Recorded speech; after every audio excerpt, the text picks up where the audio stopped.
You sound wonderful. How do I sound? Sound good? You sound fantastic. Excellent. Okay, we got a Listen to us, show. all sounding like professionals or something. Yes. Whoa, whoa, whoa, whoa, whoa. Let's not go nuts. Let's not throw around words we can't take back.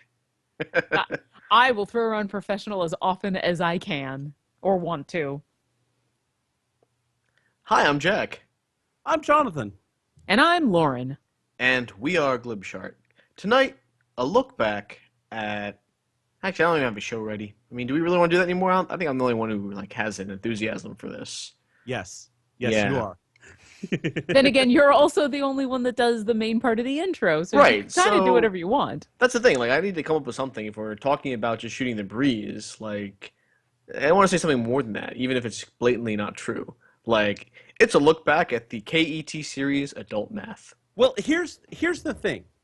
Whenever and it's not so much a issue when it's just us, but I have noticed when we've had in the past people on who did not know our shtick, like when Obo would finish the "I'm Obo crazy" and "Hey Bernie, something something," and then Bernie would just start talking, and then Jack wouldn't get to do his "The world is indeed a strange place" because Bernie thinks that he's supposed to talk when anyone who's not familiar with the show may not know that no, there's just a little pause, and then we go right into it.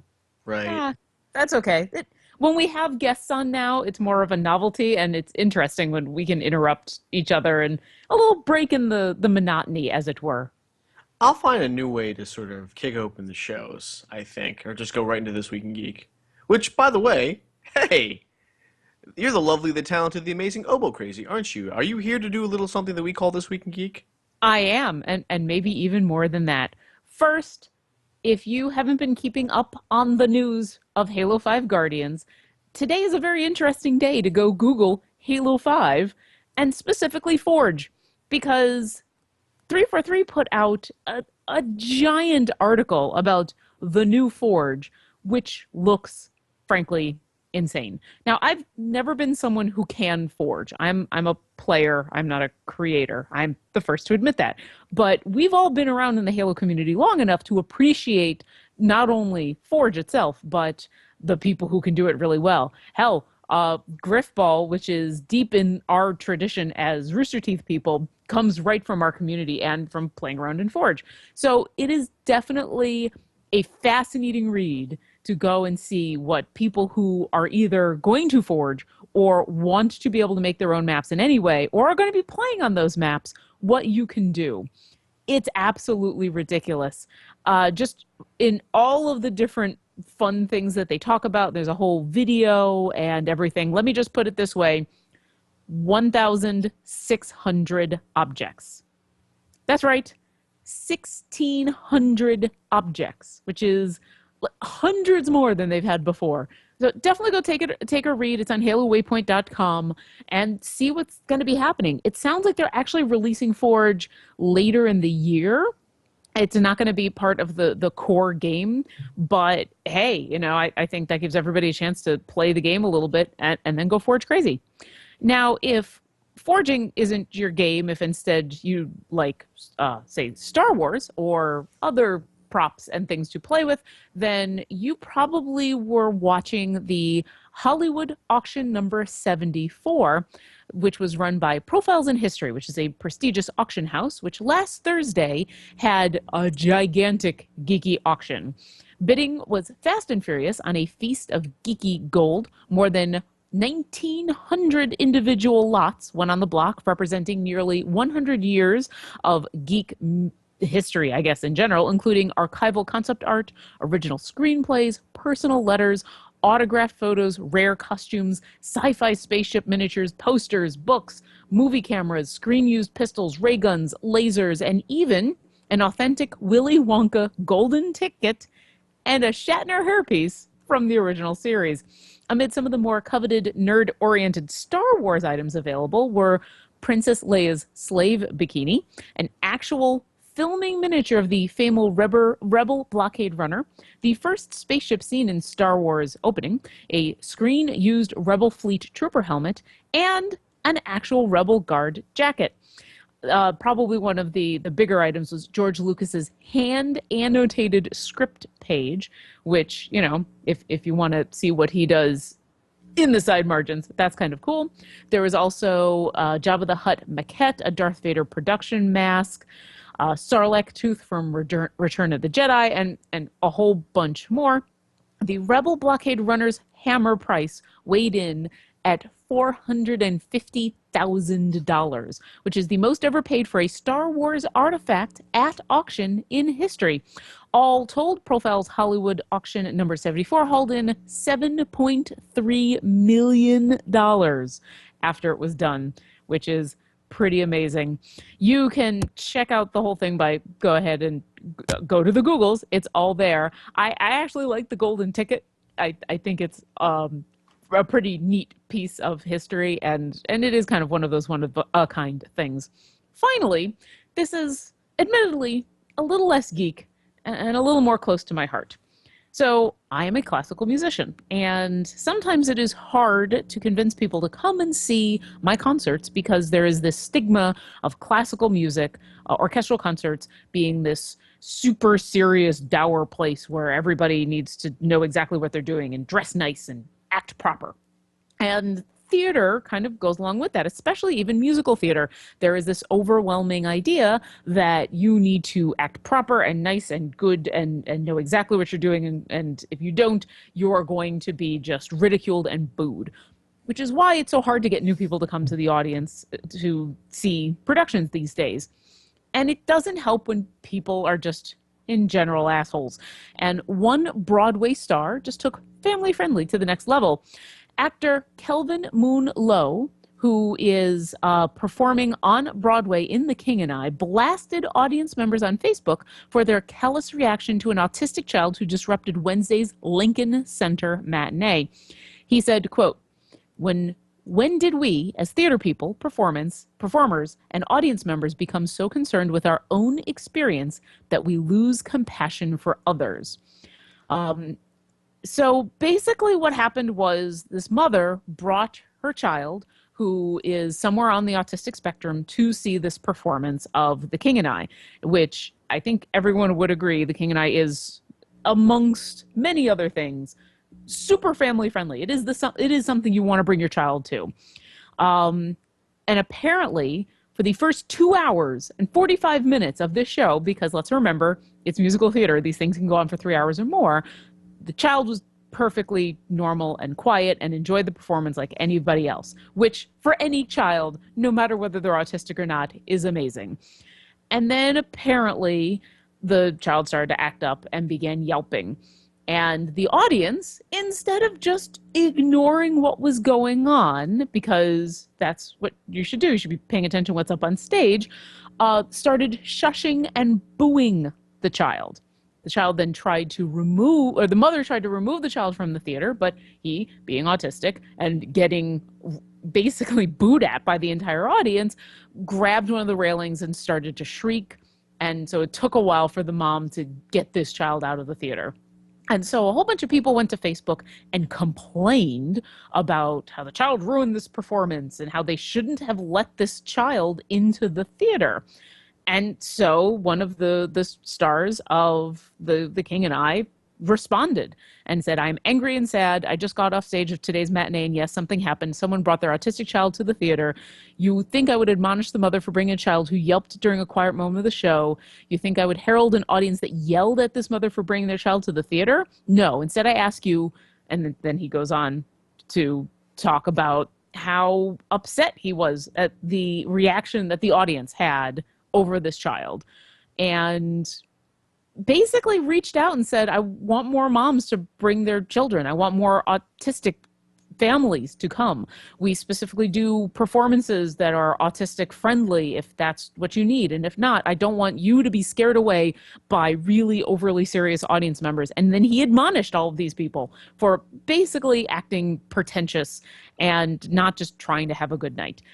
And once again, as a professional musician, as a geek who likes to sit and enjoy, say, a movie premiere or see something that's going to be premiering or go to the theater, I would like to remind you guys, first off, it is just a show. You should really just relax. And second off, it's for everybody. You don't need to admonish people, especially children, for just trying to enjoy themselves. That's all for This Week in Geek. I'm Obo Crazy. And calm down, people. Just calm down. The world is indeed a strange place. Although the stories like this may be an awesome place where someone actually looks out for somebody and reminds us that we're all human. If you have a fact you want read live and on the air, you can send it to Lauren at obocrazy.com. And while you're at it, go to glibshark.com, which is full of past episodes of classic Jenga Jam, all-time buttcasts, modern Glibshark, and even episodes of D&D and D. Yay! Absolutely. And speaking of which, we actually recorded an episode last night. We did.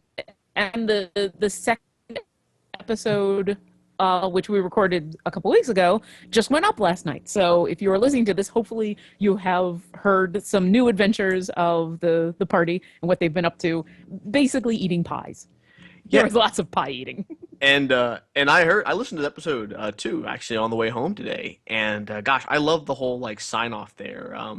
Gosh, what was your sign off again? I'm trying to remember what you said at the very end of the episode. It stood out to me though.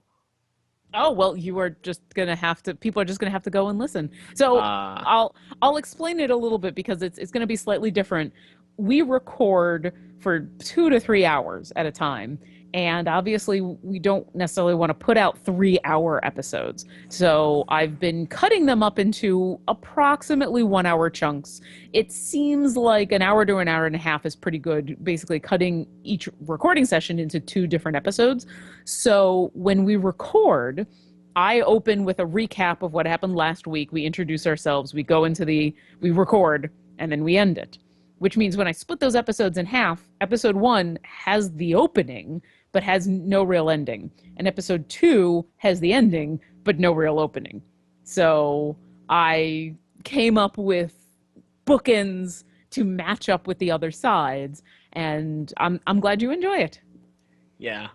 And it's kind of neat. It's one of those things where I'm in there and I'm playing the game, but to actually hear it and to be part of it, it's definitely a different thing than it's a narrative, it's a story. Whereas this is more of a conversation, catching up a piece of our lives. Every now and again, it's an interview or someone joining us and talking about what they do, and us sort of shooting the breeze. This is a narrative with a story, and it's nice to see those story threads, this world that you've created and that we're acting in, sort of come together. Where you have this town, Greenest, which is a character. You have this sort of undercurrent of racism, which is sort of a theme and has been recurring. And I'm really excited to see where the story goes, because like it's a world you can dive into pretty easily, and we're storytellers, which is kind of neat. It's something we really haven't done that much as broadcasters. Sorry, I'm going to reset my microphone real quick. I will be right back. Okay, no problem. I'll tap Jonathan on the shoulder.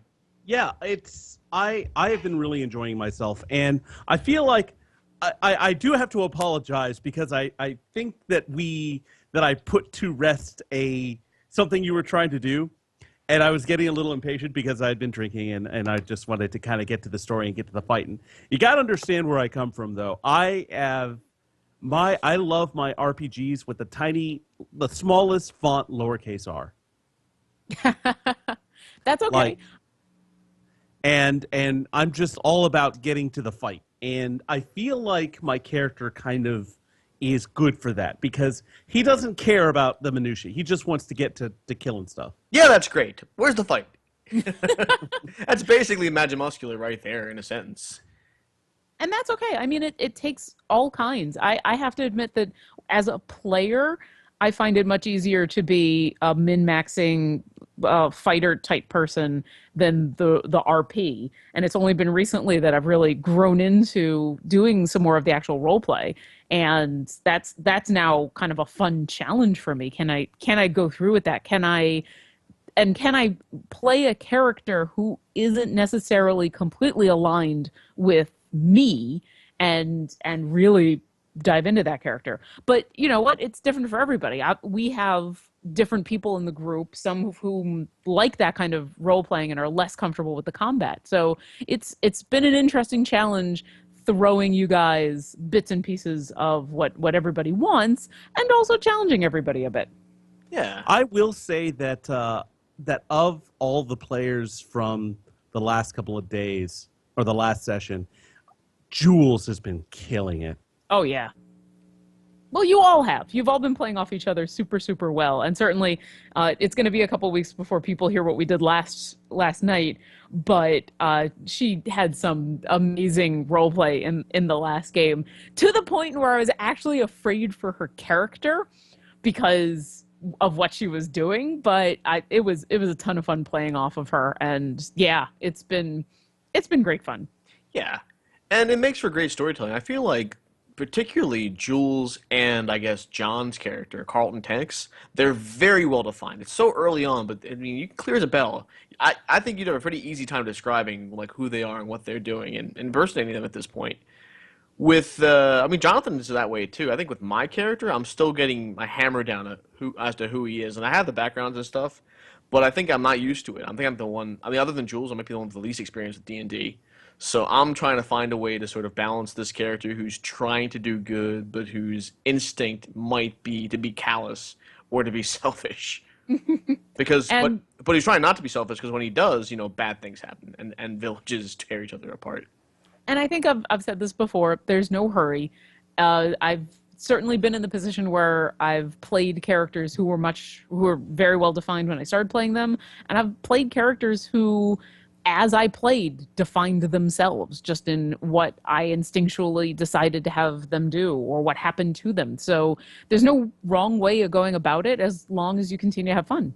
Yeah. But I do super duper. I mean, I love talking D&D, but we've talked a lot of D&D, and now that the episodes are coming out, I don't want to spoil anything. So I want to move away from D&D, and I want to talk about the Muppets. Let's talk about the Oh my Muppets. God. Okay, so I've seen the first two episodes. I think the third episode is tonight, right? It is tonight, yes. Okay, so I haven't seen that yet.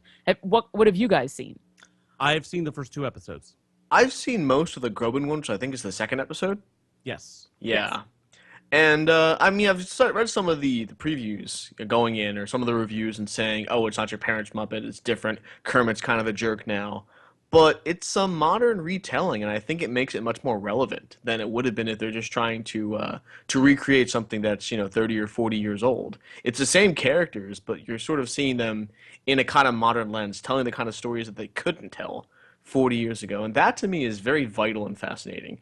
And I love the whole storyline of, but I'm not to spoil it too much, between Kermit and Miss Piggy. I think that's really kind of an interesting take on it. I think it's interesting that it's Miss Piggy's show.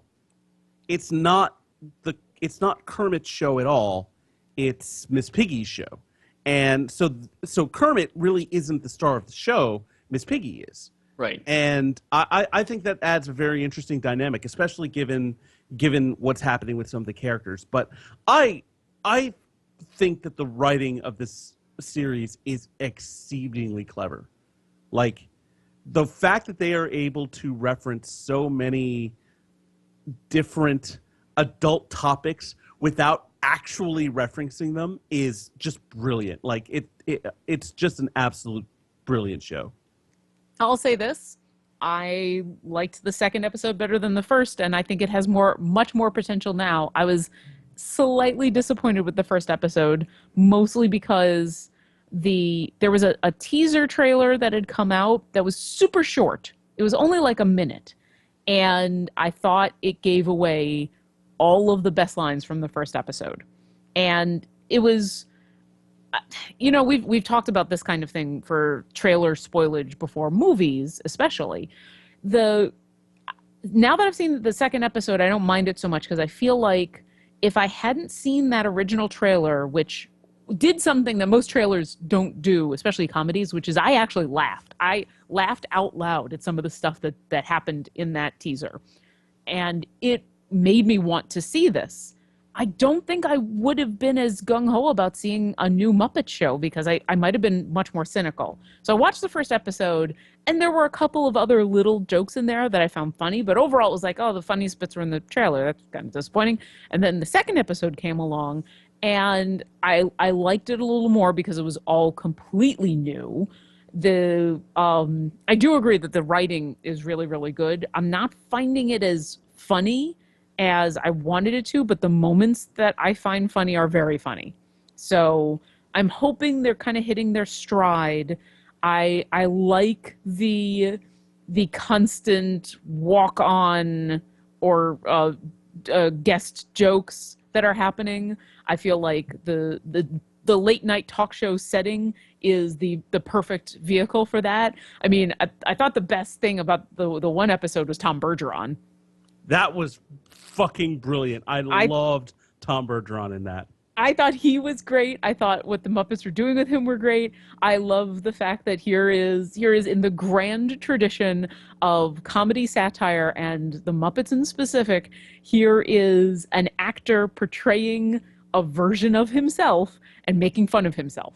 And I thought it was great. And I think one of the cool things is like we're at a point now where most of these actors who are making cameos, the vast majority of them were probably fans of the Muppets as children. Yes. And now have grown up and get to be part of that world and play with it. So there's a certain glee that comes with that. Oh, absolutely. And it's really nice to see. I mean, you talked about it not being your parents' Muppets. It kind of is. I mean, I've watched the original Muppet Show from way back, and I will watch episodes on a regular basis. And there are jokes in there, and there are references that are truly adult references. There are things that, the show that was ostensibly marketed towards kids, especially young kids with the puppets and the Muppets and the singing and everything, they would not have gotten. And there are guest stars that appeared on that show, who sang sexy songs and wore sexy outfits. This was a show that was meant to be in the grand tradition of a lot of really good children's entertainment, meant to be enjoyed by children on one level and adults on another. That they're going to get the Office references, they're going to get the jokes about, the egotism, they're going to get all that stuff. And the kids are going to enjoy, the crazy, wacky antics and Animal beating on a drum. I will spoil one line that Animal had that was great, where he's like, Animal been on road, so many towns, so many ladies. So many And there's one, I think, where the bear and someone else are competing to sell cookies or whatever. Yeah, the news anchor. The news anchor. Yes. News anchor. Oh, yeah, and I love the line where they finally had the bear has the idea to sort of sell to Electric Mayhem, and then Scooter's like, well, yeah, especially now that it's legal. Well, there's like, yeah, they're always happy. Legally now.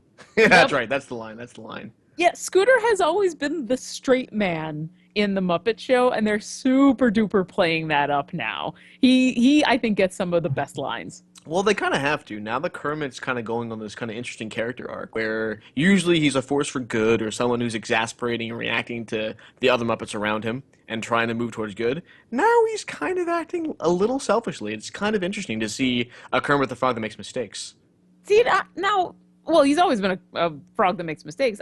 But I would argue that no, he is trying to do good things. He, the whole Josh Groban thing of bringing him on in order to, make their work environment better, but then realizing that the show suffers because of it, and then going out to make the show better. I mean, he is always trying to do whatever he can for his people. I guess, but he seems a little more vindictive now.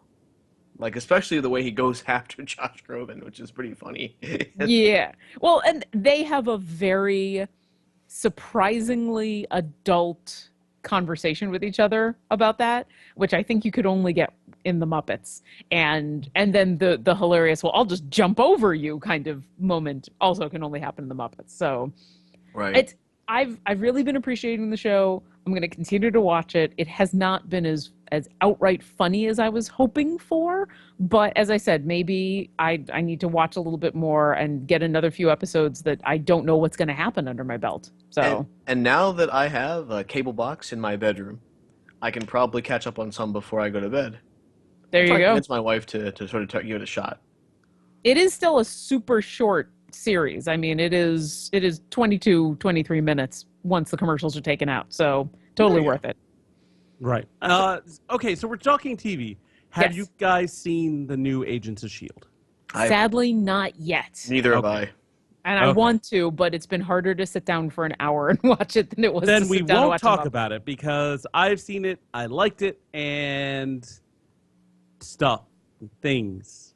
I've heard really good things. I will say, I must admit, part of the reason I haven't been, as much as I want to see it, part of the reason I haven't been as excited is because there are still characters on that show that end up being the focus of the show that I'm not interested in, and there's other characters that I love that usually get the short end of the stick. So it's been hard to get excited about a season premiere that I suspect is going to focus mostly on characters I'm not that invested in. Well, tonight is actually, you were talking about the Muppets being on tonight. Tuesday night is an incredibly loaded night of TV because you have the Muppets, you have Agents of S.H.I.E.L.D., and then over on the CW, you have, what's it? Flash and Arrow? Flash. Well, no, I'm just talking Tuesday night specifically. Right, You have okay. Flash and iZombie. iZombie. Oh, that's right. Hmm. And I think on NBC, isn't Blind Spot's on Monday? I think NBC has some stuff on Tuesday too. I don't remember what their offerings are. We were just watching this. I know CBS has NCIS doubleheader, so the regular classic, and then they have Los Angeles, which is what I was watching before the show started. So yeah, they got their options too. I've been Blind Spot's another one that I've been meaning to watch because one of the actresses on there is one from Critical Role, and I've really wanted to. Ashley Johnson. Oh, Ashley Johnson, yes. Yeah. Chrissy Seaver from Growing Pains. And I've totally wanted to support her, but once again, I just haven't had the chance to sit down and watch. And then, of course, Uh, Lady Sif. And Lady Sif, who is kind of a badass in whatever she does. I've been watching both. When I get back into Agents of S.H.I.E.L.D. and the Muppet Show, we haven't been watching live. We've been watching via the app. So we can watch it. I'm now logged into the ABC app, so I can watch it pretty immediately after it airs, which is how I've been able to keep up with the Muppet Show so consistently. So hopefully once I finally sit myself down, or I don't know, maybe spend an hour on the treadmill. Maybe that's what I need to do, is stop playing games on the treadmill and start watching TV again. I may need to do that because I also realize that The Leftovers have come back, and I'm willing to give that show a second shot. I was about to say, you were disappointed with the first season, as I did not like it, and I suspect it was because I know. It's Lisa just came in here and gave me the what the fuck. But here's why. Here's why. The opening credits for the new season are creepy as fuck, and it's not following the book anymore. Okay. So surprises. Yes. Well, I get the feeling the book wasn't actually that good. Well, probably from the first season, which wasn't that good. Like the first season was just interesting enough for I guess it was just interesting enough. But what I'm hoping is that the second season not being as tied to the book as the first season was, obviously, because it was just like it was just all book. Hopefully that is good for the show because it needed all the help it could get. Yeah. Well, I mean, and that's on a home box office, right? It is, yes. Okay. Might be worth considering. I mean, I feel like I've been neglecting my poor HBO. It sort of comes. Oh, you haven't been keeping up with the John Oliver show? I have. I mean, I watch like clips here and there on YouTube, but I mean, his satire is so on point, but I just haven't been able to make the time for it. And they do a super good job of putting clips from every single show. And clips is putting it mildly. He puts for a 30-minute show, he puts a 10-minute chunk out there practically every week. But it is absolutely worth watching. You're absolutely right. His satire is completely on point. I feel like I haven't had a chance to watch the new Daily Show with Trevor Noah, so I can't say. But Oliver has absolutely taken the ball of John Oliver and ran with it. And him and his writers do a fantastic job every week of doing the things I loved about the Daily Show, and they cut out the one thing I didn't always love, which were the interviews. And all of it is just really specific, biting commentary that is truth to power with a humorous bent. And I totally wish that I'd had the money to join his church and send him my seed. Mega Reverend.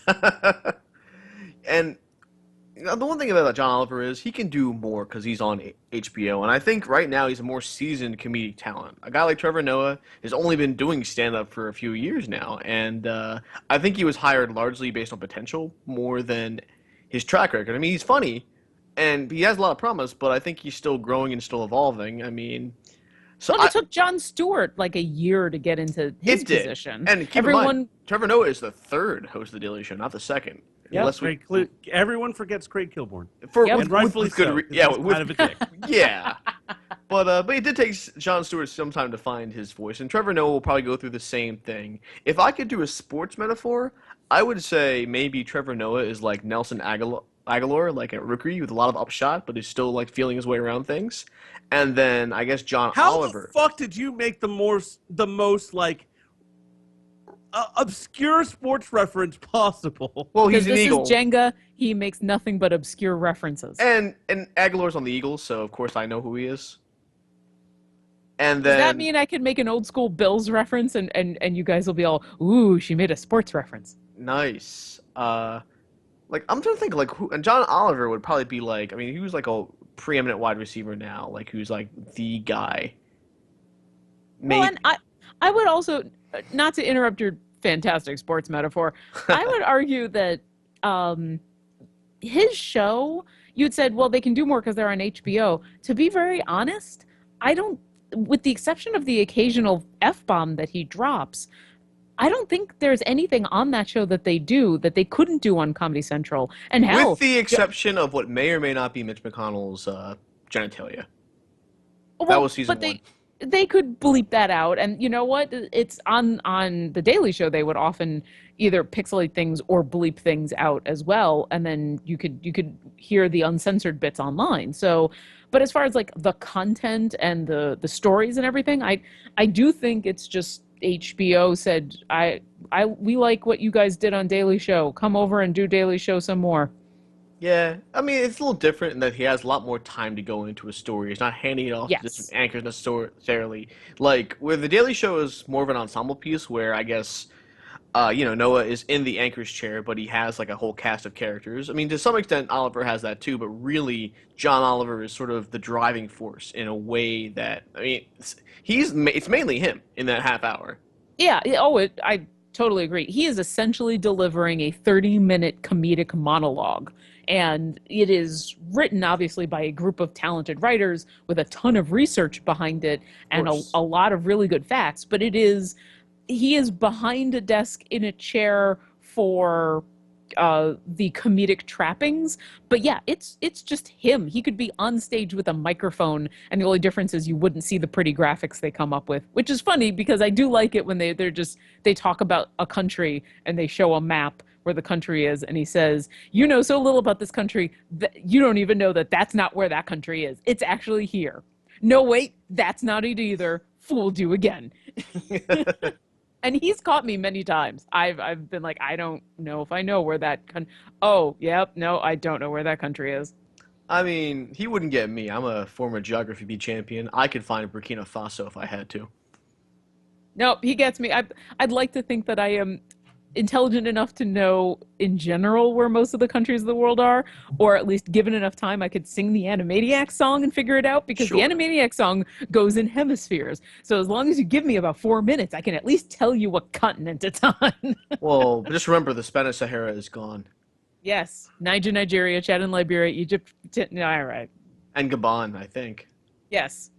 Mongolia, Laos and Tibet, Indonesia, the Philippine Islands. Yeah. Okay. Yeah, Don't make me because it's bad.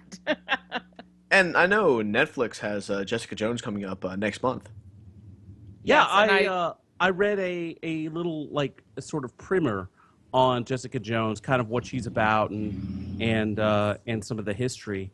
And some of it I already knew. Like some of it I knew from just the little bit of research that I had done on the character. Like I know who David Tennant's playing. I know what that history is. Yeah. And I think it's going to be really interesting to see how they parlay that into the series, and how broken do they make Jessica?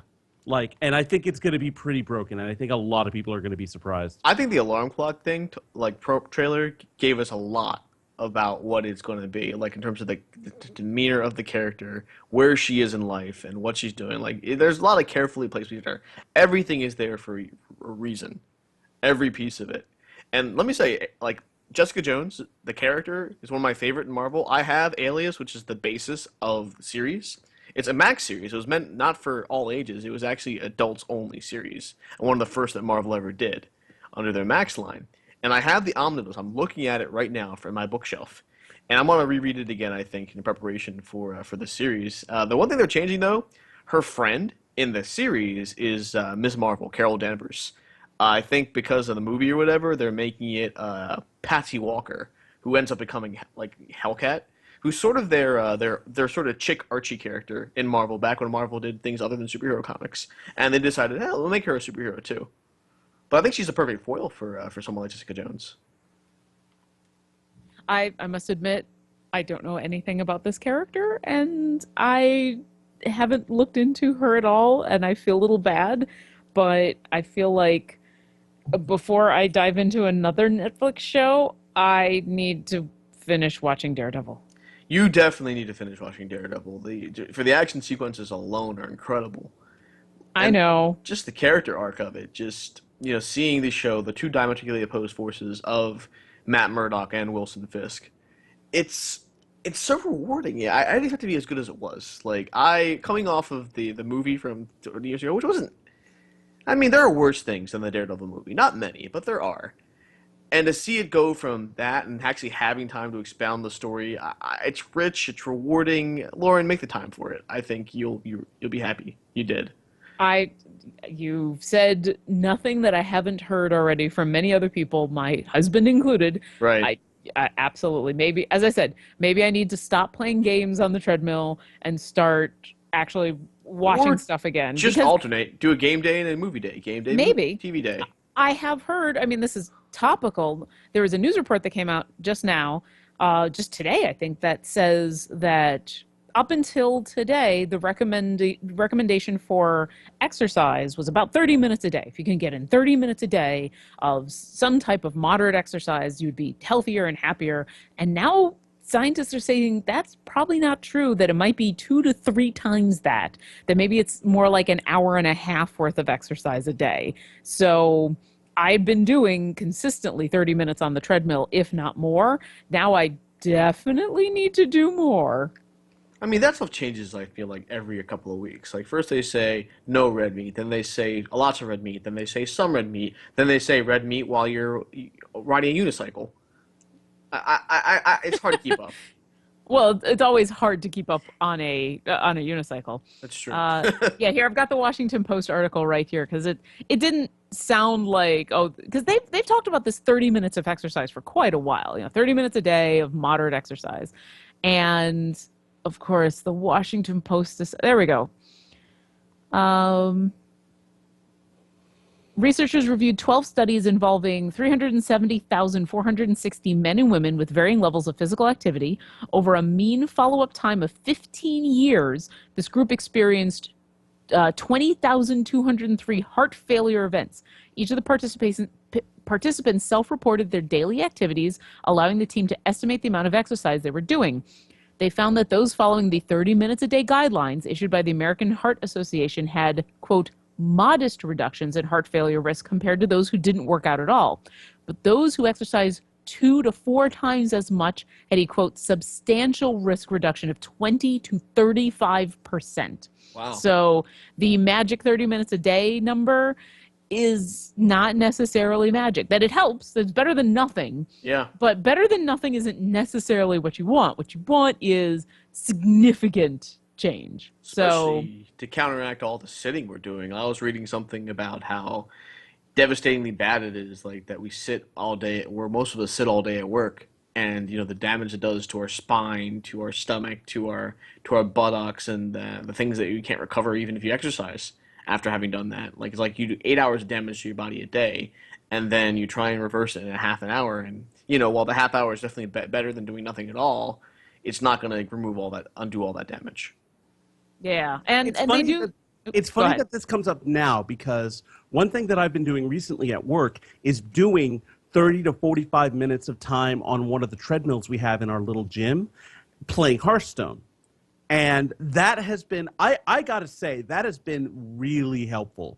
Like, Lisa's noticed a difference. I feel like in the afternoons I have a lot more energy. Plus, I'm getting better at Hearthstone, so there's that too. And the study does say that it doesn't need to be like an hour and a half solid of exercise, that it's kind of cumulative throughout the day, and you can get it in bursts of like 15 to 30 minutes at a time, or even smaller, especially if it's intense, that you don't necessarily have to carve out an entire hour and a half chunk, that like what you're doing, grabbing on a lunch break, or they even list a whole bunch of like, just walking fast or pushing a lawnmower or anything that increases your heart rate, that gets you moving for at least a couple of minutes is totally worth it. So there you go. I pledge today I'm gonna get on the treadmill and I'm gonna watch those shows that I haven't been watching. I'm gonna try to do it for at least an hour and a half a day. I think I might grab the stationary bike for my parents and try and set it up here somewhere. And this might be a tall order because I don't have a lot of space in this apartment, but certainly a small stationary bike. Do some I'll tell you, a bunch of years ago when I was back living in Buffalo, I bought a recumbent bike, and I bought it super cheap at like Sears or something.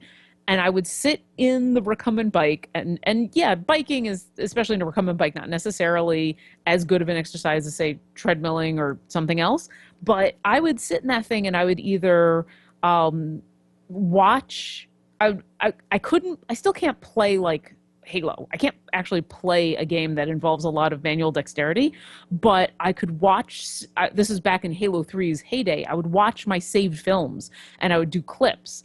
And for those that remember, at least in Halo 3, you could only skip forward through a video. You couldn't go backwards. And so if you wanted to grab a clip from, say, a 20-minute big team battle game, you basically had to watch the whole game to find the moment that you needed. And if you missed the moment, you had to start over from the beginning and fast forward. So I would sit in the chair and I would clip Halo games, because it mostly meant sitting there watching with the fast forward button on, and I would play RPGs. I played through all of an RPG whose name I just forgot. Oh God. Anyway, it was like this 85-hour JRPG, which those don't involve a lot of manual dexterity. Those involve like moving around and then picking something out of a menu. And if I was good, if I got really into what I was doing, I could go for 45 minutes or an hour, and the next thing I knew, I'm like, why am I sweating? Oh, wait.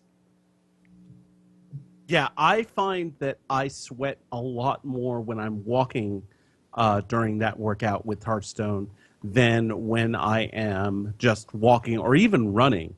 And I'm pretty sure it's because I'm using enough brain power while playing the game to burn more calories, essentially.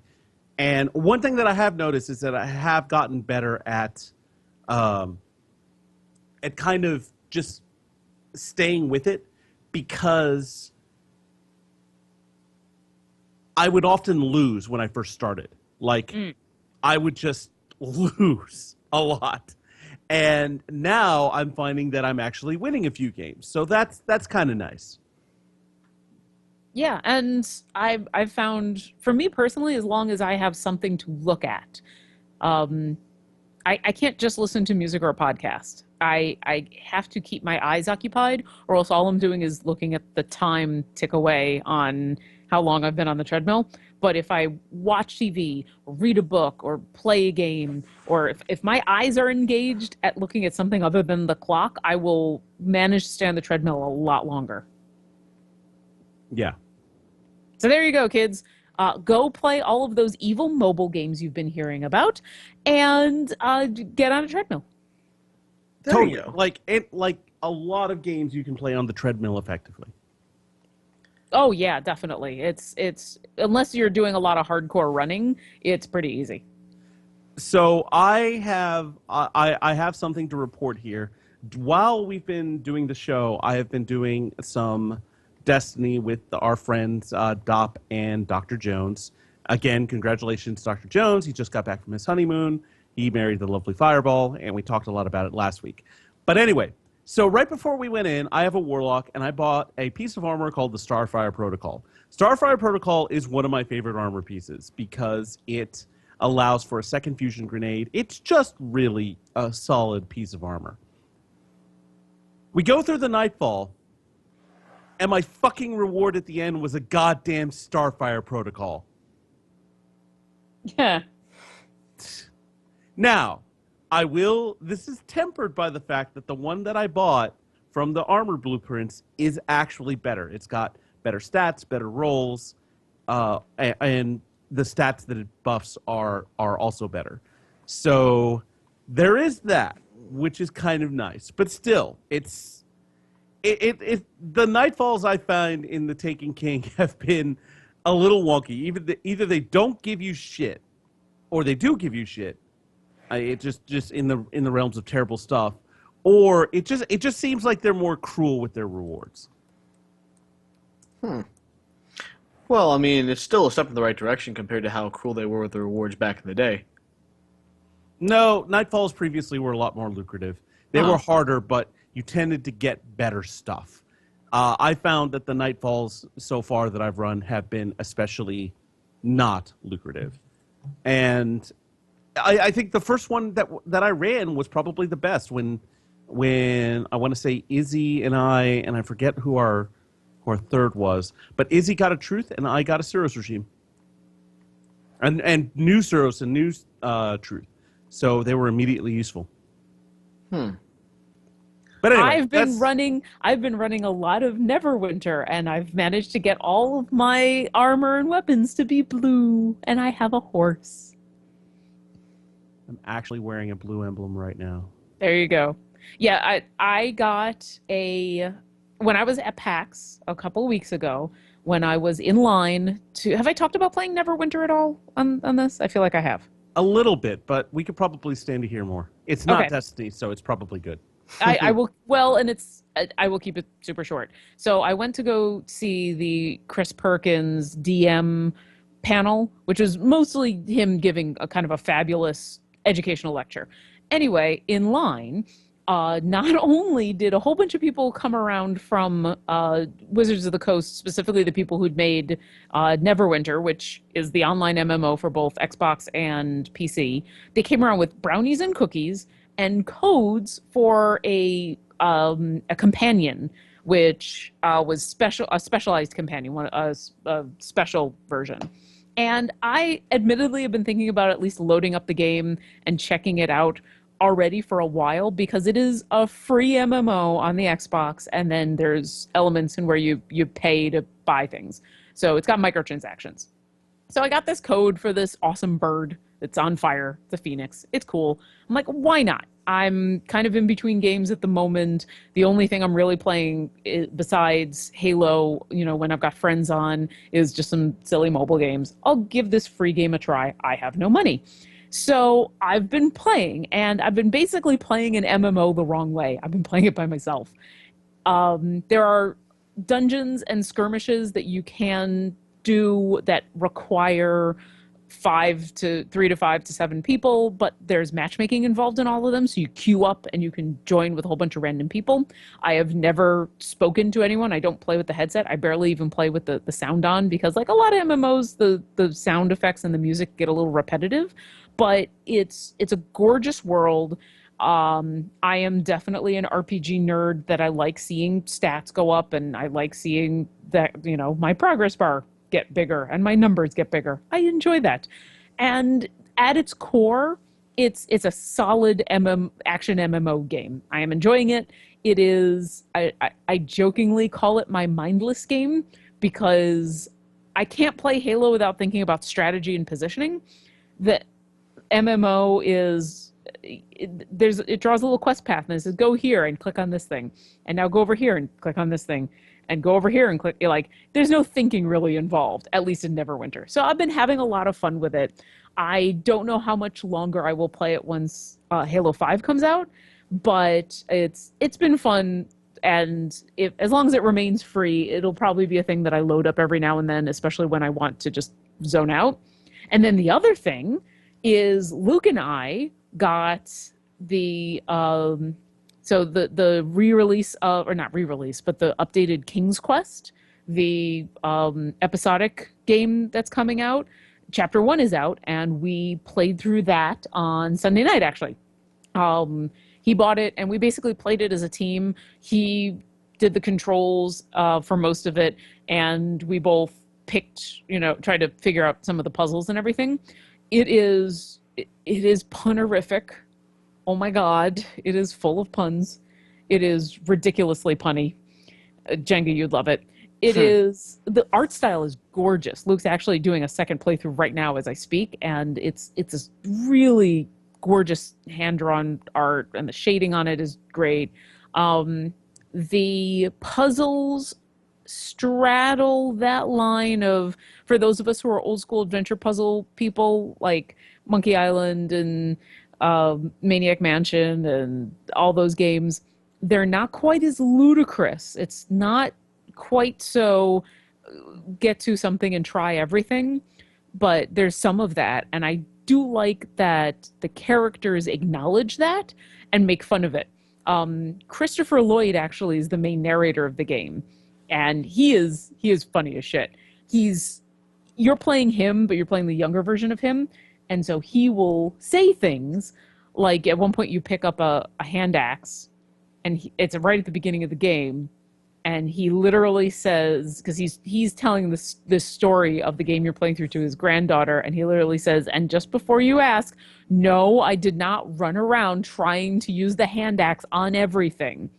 And if you do try to use the hand axe on everything, he admonishes the story for trying to do really crazy things with a hand axe. So it's really fun. It is episodic, and the first episode is only out right now, which is painful. It is self-contained. You play through a story that obviously is it's a chapter in a larger story, but it has a beginning, middle, and an end. So it's at least that. But it is funny. If you're a fan of King's Quest, I think you'll really enjoy it. It has a lot of really good voice acting, and throughout the whole game, we would turn to each other and go, wait. Does that sound like I mean, yeah, it's a lot of fun. So definitely, if you get a chance, grab it. Appreciate the tip. The world is indeed a strange, questy place. Nice. Oh man, we're just about running out the hour here, aren't we? Yeah, and I did want to bring up one sportsy thing. I believe OU Texas is this weekend. I feel like I should know that. But I am so happy and looking forward to the game. We're going to see how it works out. It's possible it could go sideways, but we'll see. Well, let's do some picks. Let's go around the horn. Oh, the horn. I see what you did there. That was very clever. Yeah. Yeah. I would like to plead the fifth and or say go Seahawks. What? Wow. Not even a, hey, you went to OU, so go OU. No love there? Jeez. Why? What do I know? I also, all of you my know college... I went to fucking Oklahoma. I know, but what do I know about Oklahoma except you went there? I don't know anything. I would like to once again... We're playing one of the biggest games against Texas. It's like... Go you? It's like Ash having a Pokemon battle with Gary Oak.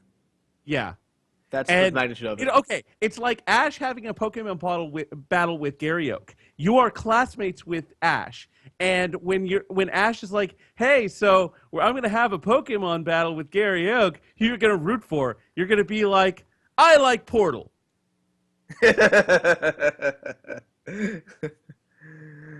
I do like Portal. Big Luigi fan.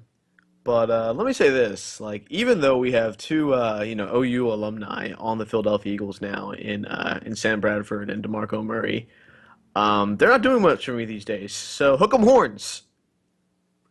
It's fair that you're making a pick. That's fine. I would just like to. Texas is kind of a mess right now. Like. Their players are bickering each other on social media and on Twitter. It is super, super unprofessional. Oh, is this is this the team that has the guy on the team who, in the middle of a game that they were losing, was tweeting at another school that he wanted to transfer to? No. So sort of. What happened was this Sorry, go ahead player and was explain it. playing on Texas, and so someone with Texas A&M, who is a rival school in Texas, tweeted, "Hey, you should ditch them and transfer here." All he did was retweet it. That's what the Texas player did. But honestly, if you're gonna retweet that, you might as well have tweeted that on your own. Yeah, that's not quite as bad as the way that I'd heard about it, but that's still. First off, is it true that he did it in the middle of the game? I believe it was done in the middle of the game. Whether he did it or not, or it was one of his handlers who retweeted it, it's possible. A lot of those guys, when they start getting to that level, depending on how good they are, they start having people who hang around them, and they're not paid. And if anyone asks, they're like, the players are just instructed to say, "Oh, he's my advisor," or he's a friend, and that's it. But really, these people are representative of sports agencies, and they're trying to nab a client, essentially, should that player go pro, if that happens. It's Yeah. super Ugh. shady. Yeah, that whole thing sounds amazingly shady. Like the But anyway, so go OU. We're going to kick the ever-living shit out of them. Hopefully, we beat them at least as bad as TCU did. TCU beat them 50-7. The views of Jonathan Roblox Cerna do not necessarily reflect those of Gloob Shark. They definitely don't represent my views, as I am totally ignorant on the subject. Go Portal, go! Go Portal, go! Go Portal, wait, go! wait. Can- When one if of I your say- friends has a strong opinion of it, and you're like, I don't care. Well, okay, I respect and love you and want you to be happy, but as far as like my views on college sports, I went to Ithaca and Akron. That pretty much tells what you need to know. There you go. I think these days they've got a solid FSC or FCS championship team. I think. I don't know. You know my favorite Ithaca alumnus? Me? Oh, second favorite. Odysseus. Okay. Fair enough. Like I mean, Odysseus, I the root guy for- from the Iliad. Yeah, he's from the Odyssey. I guess he would be from the Iliad too, though. from Ithaca. From both. Yeah, he's from Ithaca. Oh, that's right. He is from Ithaca. Okay, I'd forgotten about that. He's from the better Ithaca. Class in the night. I could go Huskies and root for my hometown college team.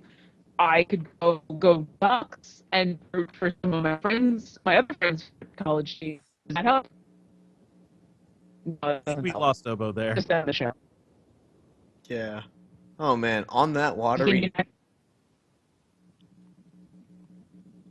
no one can hear me anymore. Yeah, you're a Yeah, little we watery lost for a you. second. But on that watery That's note, okay. I didn't say anything intelligent. our sound producer is Jonathan Red River Cerna.